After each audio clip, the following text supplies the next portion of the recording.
पहला पाठ कलोसियों 2 वचन 6 से 15। आपने ईसा मसीह को प्रभु के रूप में स्वीकार किया है, इसलिए उन्हीं से संयुक्त होकर जीवन बिताएं। उन्हीं से संयुक्त होकर जीवन बिताएं। उन्हीं में आपकी जड़ें गहरी हों और नींव सुदृढ़ हो। आपको जिस विश्वास की शिक्षा प्राप्त हुई है, उसी में दृढ़ बने रहें और आपके हृदयों में धन्यवाद की प्रार्थना उमड़ती रहे।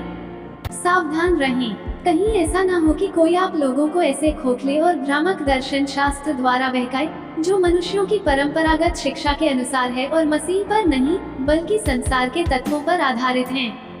क्योंकि मसीह में ईश्वरीय तत्व की परिपूर्णता अवतरित होकर निवास करती है और उनमें आप इस परिपूर्णता के सहभागी हैं।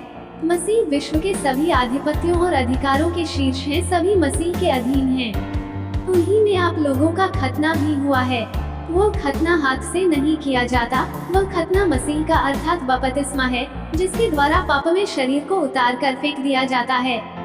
आप लोग बपतिस्मा के समय मसीह के साथ दफनाए गए और उन्हीं के साथ पुनर्जीवित भी किए गए हैं, क्योंकि आप लोगों ने ईश्वर के सामर्थ्य में विश्वास किया, जिसने उन्हें मृतकों में से पुनर्जीवित किया। आप लोग पापों के कारण और अपने स्वभाव के खतने के अभाव के कारण मर गए थे। ईश्वर ने आप लोगों को मसीह के साथ पुनर्जीवित किया है और हमारे सब अपराधों को क्षमा किया है। उसने नियमों का वह बंध पत्र, जो हमारे विरुद्ध था, रद्द कर दिया और उसे क्रूस पर ठोंक कर उठा दिया है। उसने विश्व के प्रत्येक आधिपत्य और अधिकार को अपदस्थ किया, संसार की दृष्टि में उनको नीचा दिखाया और क्रूस के द्वारा उन्हें पराजित कर दिया है।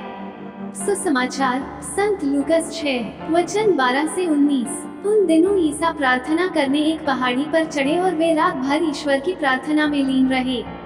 दिन होने पर उन्होंने अपने शिष्यों को पास बुलाया और उनमें से 12 को चुनकर उनका नाम प्रेरित रखा। सिमोन, जिसे उन्होंने पेत्रुस नाम दिया, और उसके भाई अंद्रेयस को, याकूब और योहन को, फिलिप और बर्थलोमी को, मत्ती और थॉमस को, अल्फाई के पुत्र याकूब और सिमोन को, जो उत्साही कहलाता है, याकूब के पुत्र यूदस और यूदस इस्करियोती को, जो विश्वासघाती निकला। ईसा उनके साथ उतरकर एक मैदान में खड़े हो गए। वहाँ उनके बहुत से शिष्य थे और समस्त यहूदिया तथा यरूशलेम का और समुद्र के किनारे तीरुस तथा सिदोन का एक विशाल जनसमूह भी था, जो उनका उपदेश सुनने और अपने रोगों से मुक्त होने के लिए आया था। ईसा ने अपदूतग्रस्त लोगों को चंगा किया। सभी लोग ईसा को स्पर्श करने का प्रयत्न कर रहे थे, क्योंकि उनसे शक्ति निकलती थी और सबको चंगा करती थी। मनन चिंतन। यीशु के जीवन में हम देखते हैं कि वे पहाड़ों पर और सुनसान जगहों में प्रार्थना में लंबा समय व्यतीत करते थे। उनकी प्रार्थना अक्सर गुप्त होती थी। उन्होंने अपने शिष्यों को भी गुप्त रूप से एकांत में प्रार्थना करने को कहा। प्रार्थना प्रभु ईश्वर के साथ एक विशेष क्षण है। यह एक गहन क्षण होना चाहिए, किसी के द्वारा अविचलित। मूसा, एलियाह और दानियल ने प्रार्थना के ऐसे गहन क्षणों का आनंद लिया। ऐसी तीव्र प्रार्थना में व्यक्ति अपने आसपास और स्वयं को ही भूल जाता है। एक समूएल 1 में हम हन्ना को शीलो के मंदिर में ऐसी ही प्रार्थना करते हुए पाते हैं। वाक्य 13 उसकी प्रार्थना का वर्णन इस प्रकार करता है। हन्ना धीमे स्वर से बोलती थी। उसके होंठ तो हिल रहे थे, किंतु उसकी आवाज नहीं सुनाई दे रही। जब पौलुस और सीलास ने फिलिप्पी की जेल की सबसे भीतरी कोठरी में एक गहन प्रार्थना की, तो एकाएक इतना भारी भूकंप हुआ कि बंदीगृह की नींव हिल गई। उसी क्षण सब द्वार खुल गए और सब कैदियों की बेड़ियां ढीली पड़ गईं।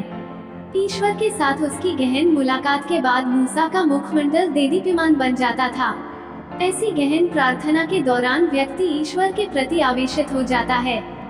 यीशु ने स्वर्गिक पिता के प्रेम से परिपूर्ण अपनी सार्वजनिक सेवकाई की। वे अपने शिष्यों को बुलाते हैं और भीड़ से भी बात करते हैं।